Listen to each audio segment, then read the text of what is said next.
So welcome everyone to the first edition of the Zoracle Spot On Chat. And I'm here today with Rebecca Monet, and she is the founder and the president of Zoracle Profiles. Rebecca has been in the franchise industry since 1993, doing the exact same thing that she's doing now. And she has developed some really amazing tools for franchisors and franchise brokers, and we are going to do an entire series of conversations, or chats if you will, about how that all works and the science behind what it is that she does. Welcome, Rebecca. We're so glad to have you on the show today. Thanks, Bonnie. It's a pleasure to be here.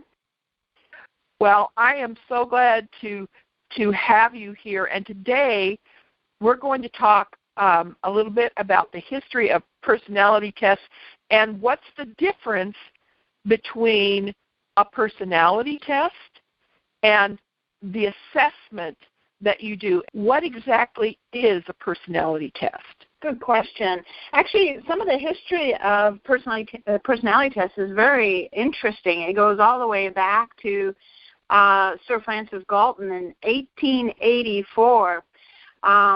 And his thought was that we could learn about personality traits by looking at people's language, how they spoke, the words that they might use. So he created this hypothesis that said, let's look at the words and see if indeed they do reflect a bit about someone's personality. So a little bit later, actually many years later, in 1936, Gordon Allport decided he would test Galton's hypothesis, and he went to basically a dictionary, the dictionary of the time, and he pulled out over 18,000 adjectives that he felt were related to personality traits. And then he sort of whittled that down to about 4,500 adjectives that he believed described in an observable way and in a permanent way someone's personality.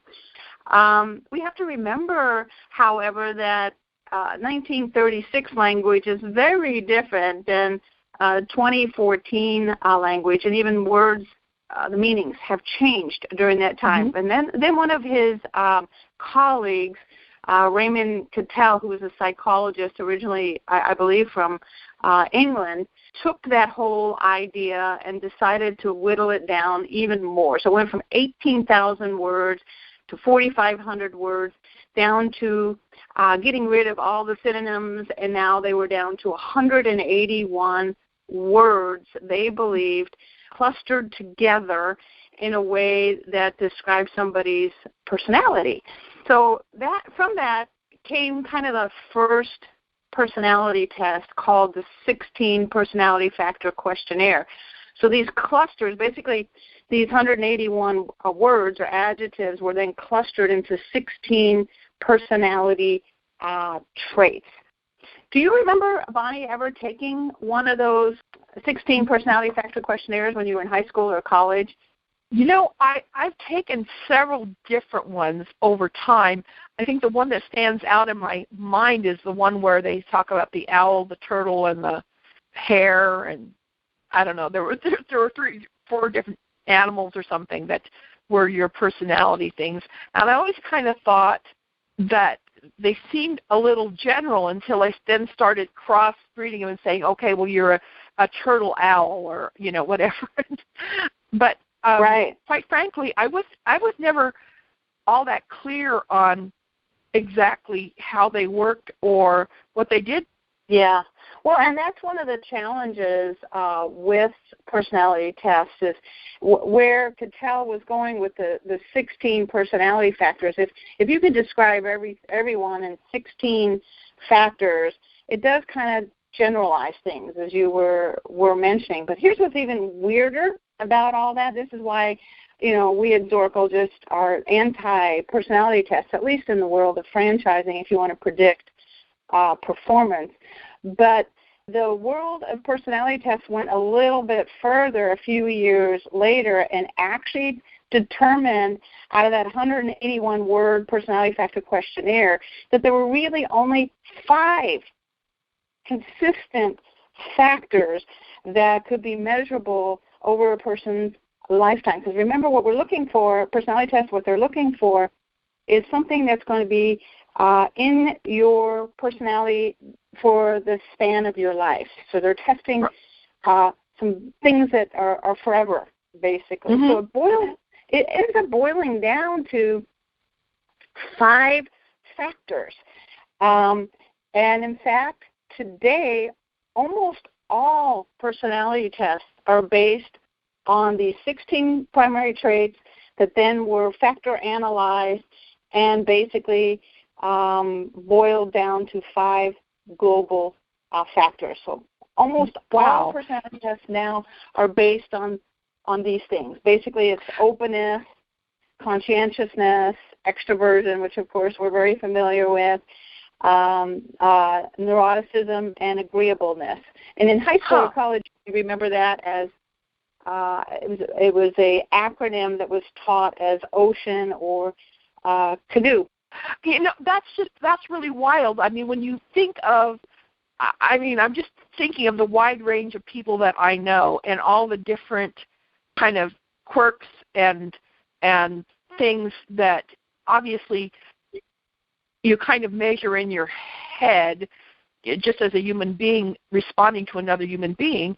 And I find it kind of bizarre that you can take all of those different amazing people and boil them down into 5 different types of people.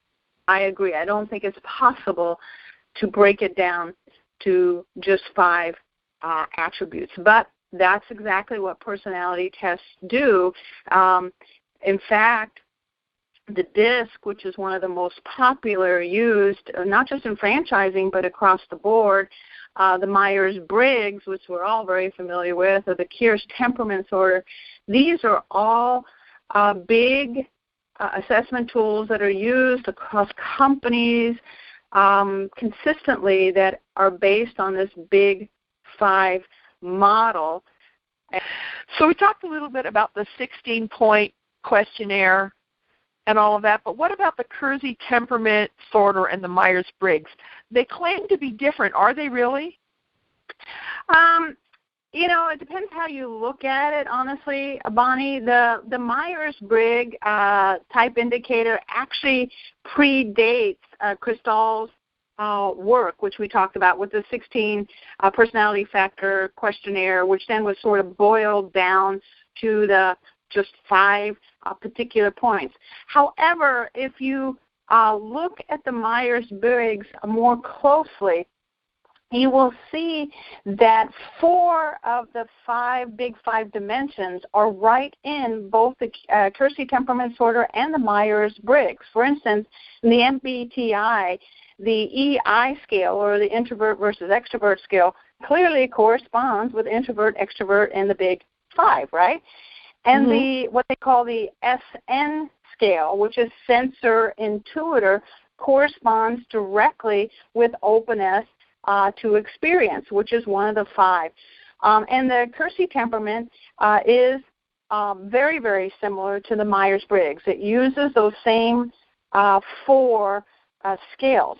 Now, the Myers-Briggs clearly, even if you go to the website, will tell you they are different, that they are actually a preference test. The Kearse temperament suggests that's what they are, too, a preference test, and that they do not measure traits, ability, or character.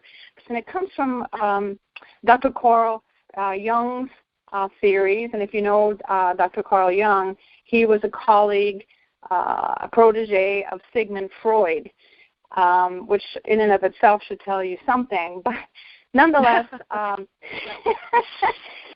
Jung was virtually alone among the psychologists of the 20th century. He rejected the theory of human psychological development. He did not believe we evolved. He did not believe that nature versus nurture philosophy and personality, that parents and society and situation did not affect someone's personality. So Jung was basically suggested we were just sort of predestined, that through some universal psychic disposition that we had, that we arrived, and any kind of nurturing or any kind of societal influence had nothing to do with our personality. We were just going to be that way as we were born. And that is how the Myers-Briggs and the Kersey temperament disorder is based. It is based on Jung's work. The work of Cattell and others that came a little bit later brought in this nature versus nurture argument that society does, in fact, right? You mentioned earlier that you behave differently in certain situations. So we are affected by the nurturing or the societal or the parental influences. So they're saying that axe murderers are born, not made, right? Exactly. Well, that's a good point, honey. That's a good point. Come on. We know that that's not true. We know that that's not true, that the environment that they were raised in and the values that they were instilled in them as children has them grow up there. So it's an argument that is ridiculous, but you'll be surprised. You'll be surprised how many companies use the Myers-Briggs and the Kersey temperament disorder as a way to determine if this prospective franchisee was born a franchisee. A franchisee. Right. The nurture versus nature. And this argument's going to go on for another 100 years, I'm sure. Yeah, probably. But in the 5-element or 5-factor process, which we call the Big Five in personality, it's almost 50-50. Having said that, there are some legitimate uses for these tests, right? Oh, absolutely. I think the personality tests do give some valuable information in a broad sort of way. So if you're using the tool as a communication tool, then naturally I think it does have some benefits. And honestly, when the tools were originally designed, I believe that was a large intention behind it, was to better understand one another so we could communicate. And I could see where, it's kind of nice to have an idea of who you're talking to so that it's a lot easier to use their language, so to speak. Correct. Correct. I think that's a wonderful application. But when you're talking about a franchise, there's a whole lot more that you have to take into consideration, and it's not kind of a natural process that some people maybe have a talent for this, but in general, it's kind of hard to read through the stuff on the resume, which of course everybody's trying to put their best foot forward and like that and try to give you the answers you want. When you're trying to evaluate this person who's going to represent your company, it's pretty important to know that this is going to be a good fit from the beginning, because there's so much money invested on both sides, from the franchisee side and from the franchisor side. That's absolutely right. And what a franchisor is looking for is a prospective franchisee that will be compatible within their system, that they share the values of that franchise system. We know long-term relationships are based on shared values and shared beliefs. So they need to share the values. They need to fit into a culture. Every company has a culture, and so they need to fit into that culture so they validate well. They love being with this franchise system. They embrace the systems and processes. They use those processes to build their businesses. And then the second piece, along with the compatibility piece, is they need to have the competencies to grow a successful business. Someone can be compatible, franchisor likes them, franchisee in turn likes the franchise system, but that doesn't mean they're going to be successful. They also need to have complementary core competencies that fit within that franchise system. These types of things, Bonnie, we cannot determine through a personality test. Mm-hmm. Here's the other piece that's really kind of crazy about this. And this is why I get kind of adamant about this. Personality tests don't work. Personality tests measure attributes that stay consistent through a lifetime. Tell me, are you the same person today as you were 20 years ago? No, not at all. Not even close. Not even close. So, and neither am I, and neither is that franchisee or that franchisor. People change. I, over the years, have become more reserved, less extroverted. You would have met me, 20, 30 years ago. I was crazy extroverted. So to assume a single marker, introversion versus extroversion, or any of the other four, would determine that I'm going to be a good salesperson or a good business leader is false. People change, and systems change. The other thing that's kind of crazy is your personality, Bonnie, the same when you are at church versus when you are in a serious board meeting? No, probably not. No, absolutely not. I definitely, I would say that my value, you talk about values, my values stay the same throughout, but definitely the way I approach people is different depending on the group of people that I am with. For sure. Yeah, and so there is what you said, a wonderful mouthful. Your personality changes based on the context, but your values, caring, giving, make a difference, family, whatever your values are, stay consistent. Values, scientifically, are the only true predictor of behavior. We can predict someone's behavior no matter what the context is, if we understand, indeed, what their values are. Personality does not predict behavior, nor does personality predict success. Yeah, absolutely. Well, and so you have several different factors that you take into account here, too, because a personality test really only takes into account one side of the equation, even if we, let's say that we added in the values and whatnot, yours even takes into account more than that, because it not only takes into account the person who's applying, that franchisee that wants this franchise, but it also takes into account how that interacts with the values and needed competencies for that specific franchise. So it's not a general thing about how they would fit into a business generally, which would be helpful, I'm sure, but you then go that big, huge step farther where you not only take into account the personality and the values, the competencies of the franchisee, but you also take into account the needs, the specific needs of that particular franchise, right? Yes.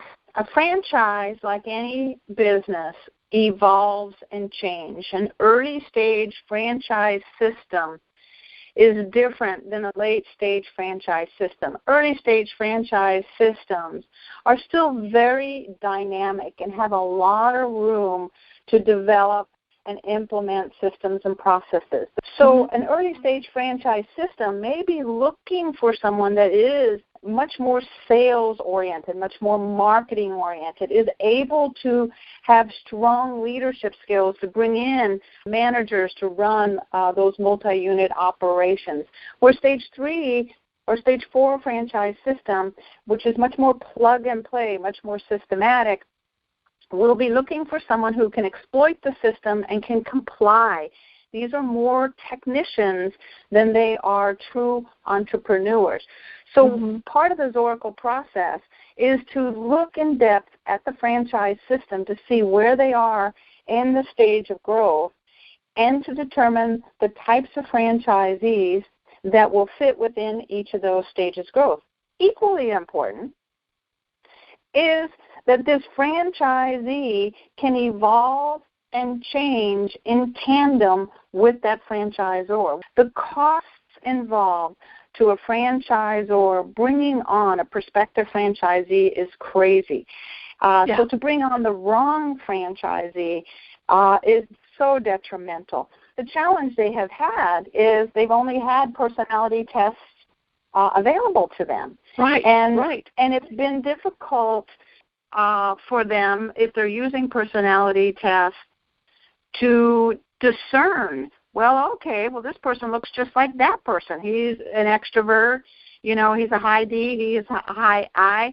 We think he'll do well, and they haven't been able to correlate those personality factors equal performance. Those personality factors equal compatibility. So they're frustrated. They're frustrated, as of course are we, that they have these tools, but they're not giving them any insight into, is this person going to be able to do what's necessary, and are they going to be with us long term? They need more information than just these 5 basic attributes. When you look at the research, Walter Mischel in his book, Personality Assessment, flat out says there is no correlation between personality and performance or success. There's not. That's all they've had available to them. So our franchisors are frustrated, and obviously Zoracle wants to step into that spot and say, don't use personality tests. Use some real science to determine if this is the right franchisee. Can